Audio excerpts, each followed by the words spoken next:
ಹೇ ಶಾರದೆ ದಯ ಪಾಲಿಸು, ಈ ಬಾಳನು ಬೆಳಕಾಗಿಸು.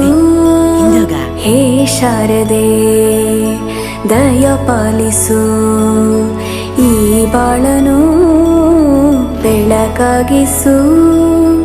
ನಾಳೆಗಳ ದಾರಿಯಲ್ಲಿ ನಂಬಿಕೆಯ ನೆಲೆಯಾಗಿರಿಸು, ಮುನ್ನಡೆಸು. ಕೈ ಹಿಡಿದು ನಾವಾಡೋ ಪದ ಪದದಲ್ಲೂ ಸಂಚರಿಸು. ಹೂವಲ್ಲಿ ಜೇನು ಗುಳಿ ಕಟ್ಟದೇನು, ನೀರಲ್ಲಿ ಮೀನು ಅಡಿ ಮುಟ್ಟದೇನು, ಆ ದೈವದಾಜ್ಞೆನೇ ಎಲ್ಲಾನು. ಹೇ ಶಾರದೆ ದಯ ಪಾಲಿಸು, ಈ ಬಾಳನು ಬೆಳಕಾಗಿಸು. ಹೇ ಶಾರದೆ